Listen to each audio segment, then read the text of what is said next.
Memiliki warna tubuh dan sirip yang indah, ikan cupang atau beta membuat ikan air tawar ini sering dipelihara sebagai ikan hias.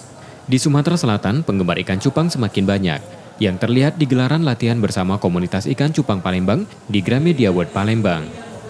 Ajang ini untuk mengedukasi penggemar ikan hias ini agar mengetahui standarisasi ikan cupang yang layak kontes. Peserta berasal dari berbagai daerah tak hanya Palembang, seperti Muara Enim, Lubuk Linggau, dan Pagar Alam.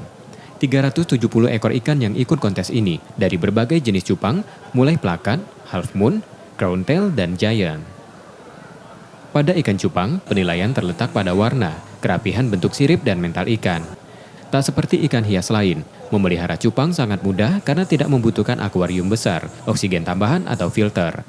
Terlebih ikan bisa membantu memakan jentik-jentik nyamuk di rumah. Untuk cupang ini dia beda dengan ikan-ikan lain, dia nggak perlu wadah yang besar, dia tidak perlu pakai air atau oksigen, filter juga tidak perlu, dan ini poin yang paling penting dia itu memangsa jentik nyamuk. Jadi sangat direkomendasikan bagi teman-teman di rumah juga ya untuk memelihara ikan ini ya kan, sembari juga membantu warga untuk menghilangkan nyamuk sebenarnya. Saat pandemi corona, hobi memelihara ikan cupang di rumah kian tinggi. Latihan bersama difasilitasi Gramedia World Palembang dengan tetap menerapkan protokol kesehatan seperti memakai masker dan mencuci tangan. Jadi kan sekarang itu karena pandemi Kak, mereka lebih kesulitan untuk beraktivitas di luar rumah.